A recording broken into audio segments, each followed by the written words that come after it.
en même temps. Ah, ça me dérange qu'on me voit pas bien ici. OK. Donc, je recommence l'introduction. Bonjour à tous. Aujourd'hui, je vais vous parler de comment changer sa réalité basée sur le livre Une conversation avec Dieu. OK, ça me dit d'attendre. Je vais attendre un peu. OK.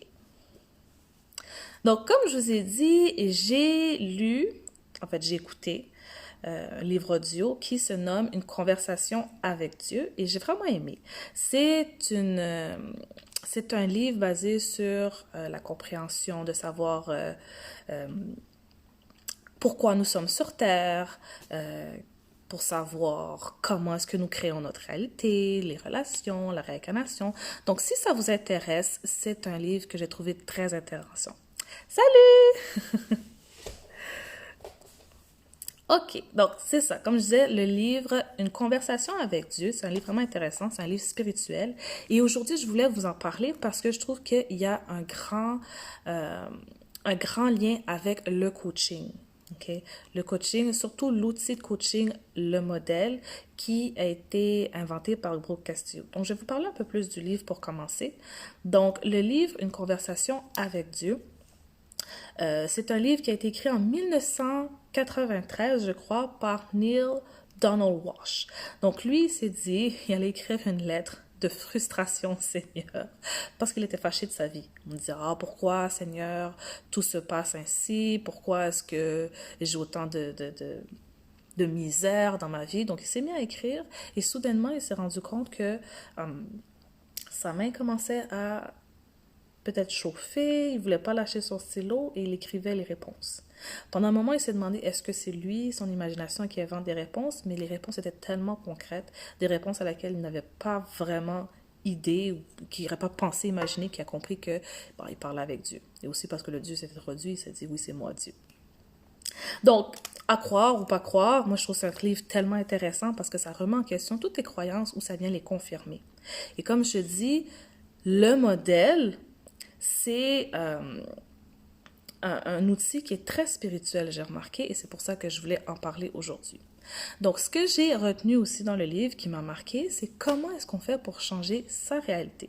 Donc, si toi, tu fais partie des personnes qui ont des problèmes, je sais pas, financiers ou dans tes relations ou peu importe, un problème avec ton estime de soi, tu veux savoir, mais comment je fais pour changer ça?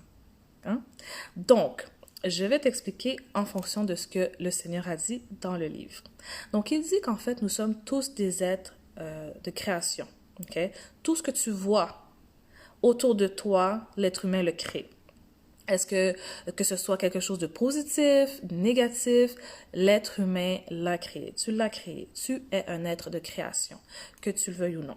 Donc, il dit comment ça fonctionne. Première étape, il y a la pensée. Okay? Donc, toute création commence par la pensée. Ensuite, il y a les paroles. Okay? Donc, ça doit être les affirmations. Que ce soit positif ou négatif, il y a des paroles. Ensuite, viennent les actions qui vont créer les résultats. Okay? Et c'est là que Neil demande au Seigneur, il dit, OK, mais comment je fais pour changer mes pensées?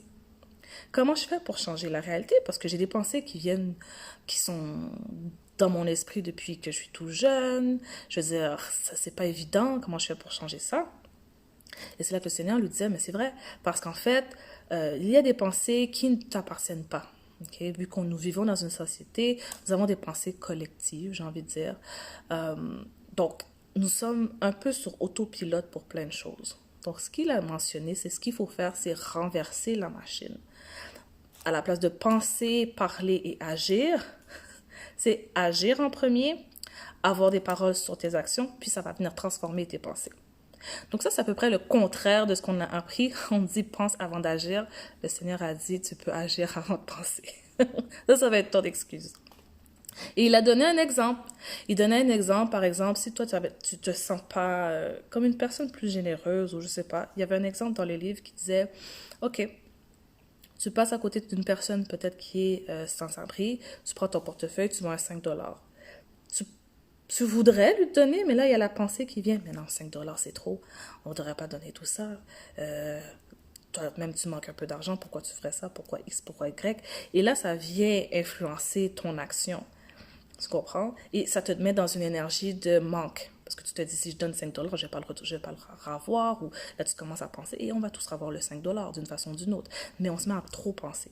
C'est ce que ça montrait dans le livre, comment est-ce que nos actions partent souvent des pensées de manque, ce qui vient de créer notre réalité de manque.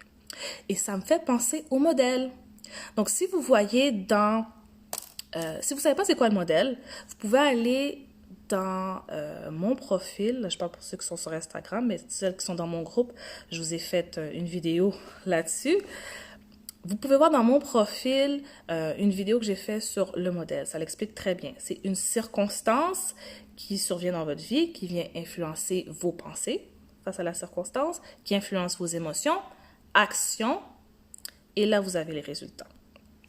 Et c'est la même chose avec le coaching, avec le modèle. Comment changer ces résultats? C'est que tu agis, vis et penses comme la personne qui a déjà les résultats. Et ça, c'est pas évident. Okay? Je sais que c'est pas évident parce que la première fois que moi je l'ai fait, je me rappelle, ça fait 1 an, j'avais une coach qui me disait, il faut agir comme la personne qui a les résultats. Moi, j'avais l'impression de faire semblant. Okay? Je dis, ça, c'est pas normal. C'est pas honnête. Je dis, j'ai pas les résultats, alors pourquoi j'agirais comme une personne qui a les résultats? Et je sais pas comment elle se sentirait. Peut-être que je sais, mais en ce moment, c'est pas comme ça que je me sens. Donc, c'est sûr qu'il peut y avoir une certaine résistance au début qu'on comprend pas le concept. Mais ça s'applique tellement dans plusieurs domaines. Je sais pas si toi, tu connais aussi la loi de l'attraction. Quand on dit il faut vibrer avec la même énergie de ce qu'on désire, c'est la même chose. Tu désires un résultat, comment tu vibres avec cette énergie-là, c'est comment tu te sens en ce moment. Donc, penser et agir comme la personne qui a les résultats, c'est vibrer dans la même énergie.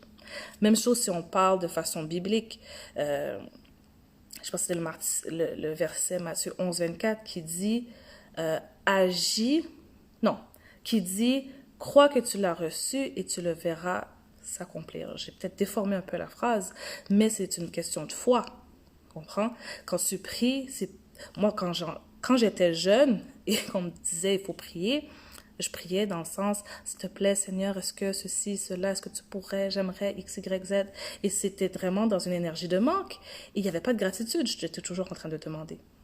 Et ce que je comprends, c'est de prier et de croire que ça va s'accomplir et de déjà célébrer. Et ça va dans le même sens. Ça va dans le même sens. Donc, j'ai remarqué vraiment qu'on parle de façon scientifique, qu'on parle de loi d'attraction, qu'on parle vraiment de façon biblique, ça se rejoint. Le résultat que tu veux, t'agis comme la personne qui l'a déjà, t'agis comme la personne qui sait que ça arrive, et ça arrive. Mais c'est pas évident parce qu'on se fie sur ce qu'on voit. Tu vois quelque chose qui ne correspond pas avec ce que tu veux, tout de suite, ça va influencer ton émotion parce que tu vas avoir une pensée par rapport à ce que tu vois. Et comme j'avais déjà expliqué dans une ancienne vidéo, l'être humain va mettre le focus sur ce qui le déplaît en majorité. S'il y a une situation qui survient, je pense que c'est la règle 80-20%, je vous avais déjà parlé. 80% du temps, on va prendre en considération ce qui manque, les probabilités, ce qui nous déplaît, les désavantages. Donc, il faut vraiment travailler notre esprit pour être en mesure de voir les avantages, pour être en mesure de voir la beauté. Et quand on change notre pensée comme ça, parce que ça, c'est une façon de changer notre pensée, ça change les émotions et ça change les actions. Et ça vient changer les résultats. Donc, tu me diras dans les commentaires si tu comprends ce que je dis, si c'est clair. Parce que ça m'avait pris du temps à vraiment l'assimiler. Pour moi, c'était juste une notion que, OK, il faut agir comme la personne qui a les résultats. Mais ça fonctionne. Et ça a fonctionné pour moi. Ça a fonctionné pour moi parce que c'est une façon qui m'a vraiment aidé à avoir une meilleure confiance en moi. J'ai une meilleure confiance en moi parce que, oui, j'ai dû travailler à vivre des émotions désagréables, à surmonter des peurs.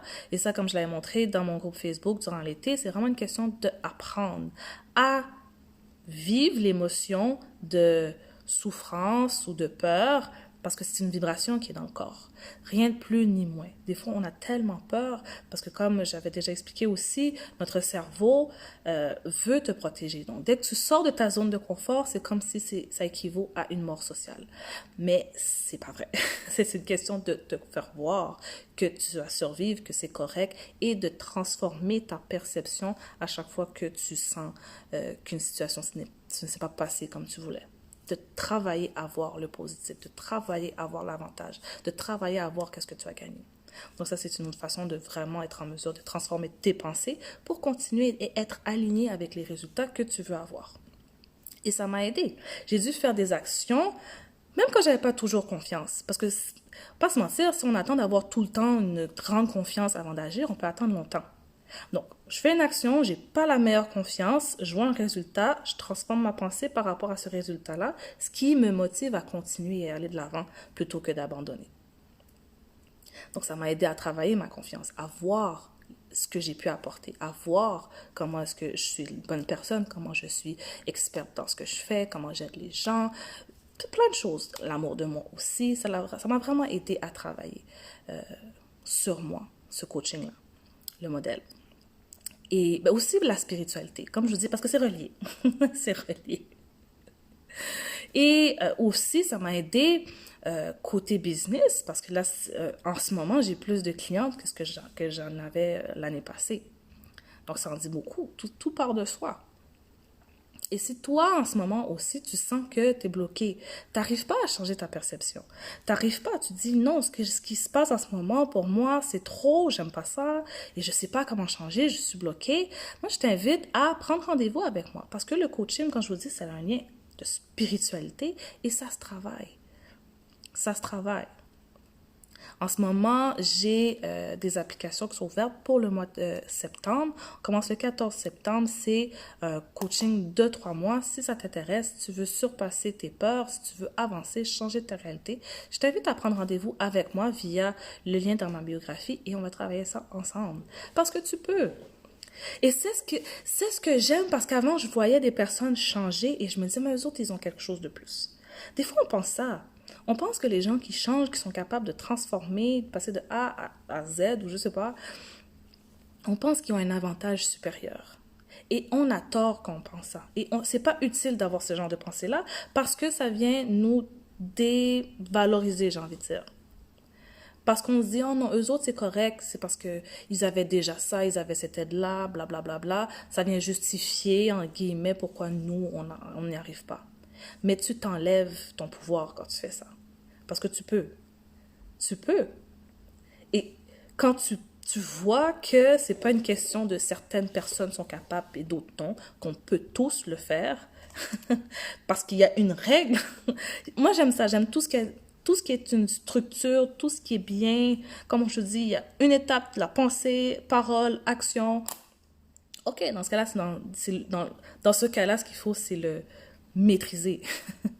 Et c'est pas évident. C'est pas évident. Parce qu'on n'est pas conscient de toutes nos pensées. Et c'est pour ça qu'à chaque jour, je fais le ménage mental. Des fois, vous voyez dans mes stories, ménage mental. Parce que il y a des pensées qui sont en background, j'ai envie de dire.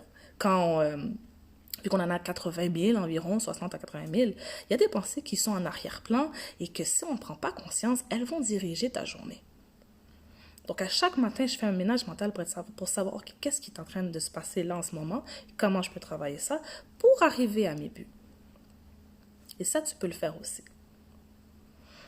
Donc, si jamais tu as des questions, n'hésite pas à écrire. C'était tout ce que j'avais à dire pour aujourd'hui. Je vous conseille vraiment de d'écouter ou de lire le livre Une conversation avec Dieu. Moi, je l'écoute en anglais. J'ai de la difficulté avec le français. Juste la voix, parce que c'est un petit peu trop monotone, ça m'endort. Mais celle en anglais, j'ai l'impression d'écouter le roi lion. I am God. C'est vraiment intéressant. Donc, je vous invite à écouter le livre audio. Vraiment pour vous faire voir à quel point est-ce que vous êtes des êtres magnifiques. Vous êtes des êtres créateurs. Vous pouvez créer la vie que vous voulez. Il suffit d'y croire et de passer à l'action. Sur ce, je vous souhaite une très belle journée et à bientôt!